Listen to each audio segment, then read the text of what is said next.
Hello, so today we're going to be talking about the recording capabilities of the Allen & Heath Z6010FX mixer. I love this little mixer. It's great, it's quick, it's something that I can pick up and run with. I don't record with it, haven't yet, but I'm trying to find a way to. Now all of my recordings that I do live. I don't do many recordings in the studio.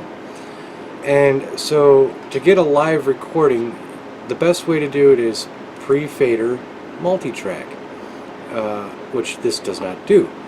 It does a stereo recording of any channel that you want to record. So it's not true two-channel recording like it's advertised as. And it's not pre-fader, it's not pre-effects, it is whatever's coming out. But it's not whatever's coming out of the main, it's like an alternate left and right main out that just goes to the recording channels that are RCA or the USB. But we have a way to do this. It's good enough. It's it's a workaround. So let's take a look at what we've got here. Okay, so this is the Allen & Heath Z6010FX. Alright, now our goal, our absolute end goal, is to get two channels recorded separately on two separate tracks. Now there's something that you would think of as, you know, how can I do this? I can take these two channels and pan them hard left and hard right, and then I've got two channels. Those will go to your record out or your USB out. But then you've got this problem where you've got your left and right mains. So you'll have one channel going to your left and one channel going to your right. So two speakers would be having something different, and that's not good. The first thing that came to my mind was, okay, well, get a DI box where I can mono sum, and I can take left and right into one box and sum one channel out and just daisy chain my speakers. That works, but not for clean multi-track recording, because the thing about the Z6010FX is when you record, it records post effects and post fader. Now, I'm a big fan of Allen & Heath. I use the QU series mixers, and the recordings are pre-fader and pre-effects. So all of my recordings are dry. They're straight from the preamp before it even hits anything else on the board, and that's perfect. But we don't want to have effects in our recordings. We want to do that in our DAW. We want to, we want to have good, clean recordings. We don't want to have color from. We don't want to have color from the EQ, and we don't want to have effects. We want everything to be clean and dry, so that we can have control over that stuff during our mix editing. You can't do that with this. Well, you can. That's what I'm getting to. You actually can. You can actually run a show and record the show. You can record the show clean and dry with no effects, to a degree, of course. So summing the outputs so that you can pan hard left and hard right, that's a no-go. Don't even bother if you want a clean recording. So what I've done here is I've taken my mic input, and I've called these two inputs my front of house or usable inputs. I've called these two inputs my recording inputs. Now, so I'm going to call this mic and I'm going to call this guitar, and I'm going to set up everything the way I would want it, for front of house.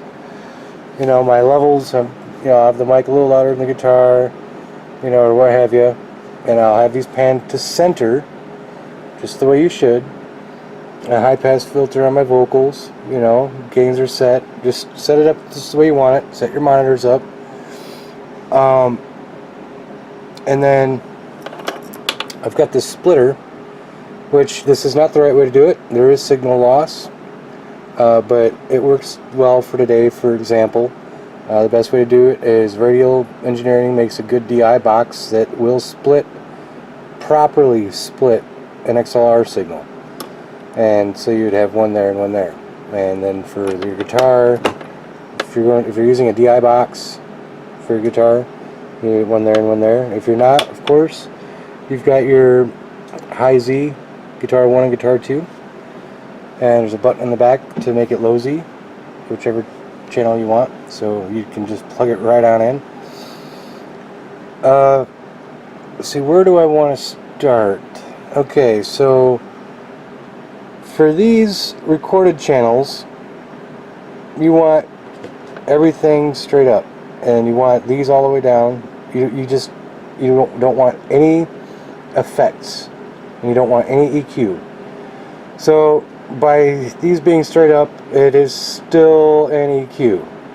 This I'm not so sure this is considered flat just because they're straight up. But it's decent. You don't want to send this to the monitors. This is just for you. It's not for the performer. Pan hard left, pan hard right. Now the most important thing is that the levels are lower than the levels going through the mains. You want the mains to capture as much of what's happening here. So it's pretty interesting. The way this works is it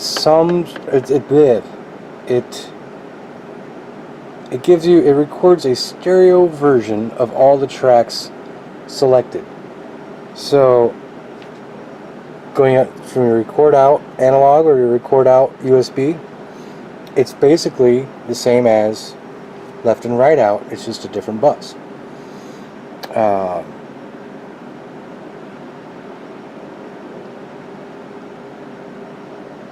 Okay, I'm just thinking of different ways to do it. Alright, so you want to have these lower. You just want something in there. You can, as long as this doesn't overpower this, because all of this is going through your mains and there's nothing you can do about it. If you mute these, it will not record those because it's recording post fader. So you gotta have those unmuted, but you don't want them going through your mains, so it's just what you have to do. So I think this is probably a decent setup. My gain on my guitar is down. I want to at least match that, and I should probably just keep these the same. That looks okay. We're going to give this a try. Alright. So I would have loved to have used a screen capture program, but I'm not using my studio PC since it's on the other side of the room, so I'm just going to go ahead and use the camera for this.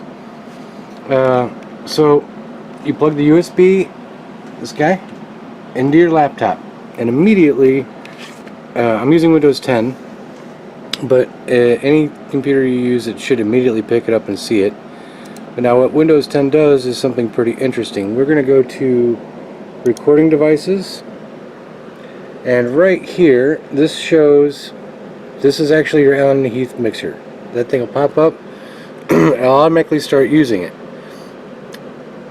But right away there's something you should do. Go to Properties, right click, go to Properties, go to Advanced, and this guy right here, when you first plug it in, it'll be one channel 16-bit 44.1 or 44,100 Hertz CD quality.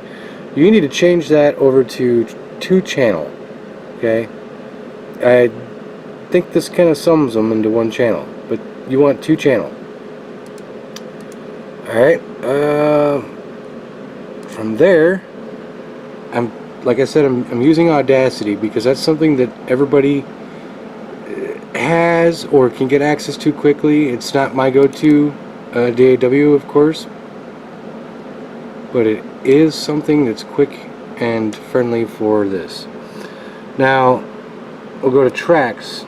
Okay, we'll add not a mono track, not 2 mono tracks, but add a stereo track. If you add 2 mono tracks, that's going to give you everything in 2 channels. You want a stereo left and right, okay? And then down here, you want to go ahead and click on this little arrow here and go to split stereo track. There you go. Now you've got a left and a right channel. So if you pan hard left on one and hard right on the other, they'll be separate here, that's what we want. Let's go ahead and see what we're listening to. Got some music in for an example. So I'm going to go ahead and hit record. There we go. Now this is coming out of the 2 channels that I have recording. Now that's this. These 2 are not being recorded. Only this and only this. These are going to the front of house. They have effects and EQ, and I don't want to record that. So this is going to be a good, clean, dry signal. And now what I'm going to go ahead and do is I'm going to go ahead and mute the right channel real quick. There it goes. It's gone. Bring it back in. Alright, we're recording that channel again. That was simulation, that would be guitar. And for vocals, I'll mute vocals. It's gone. Bring it back. And now, that did not affect what's happening in my mains. It didn't affect it at all because these channels are much lower than what's coming out of my mains. Now, when you get... Let me turn this down. Once you... I'll go ahead and stop recording. Now I turned down my mains and this was still recording at the normal volume because the mains have nothing to do with the recording. Recording comes out of USB only or left and right record out. So you can turn the level up and down on your mains and it won't affect it. That's good. So messing with the channel itself will affect this, but messing with the mains out does not. Alright, so when you get this and you save this and put it in your regular DAW that you would use to edit tracks, you can normalize it or step the gain up, you know, and add effects and do what you gotta do. That's 2 good channels that are usable. And you didn't affect the front of house, you didn't affect the monitors, you didn't affect anything. Alrighty, so if you have any questions, feel free to ask. I think that's just about everything I have to explain. Thanks.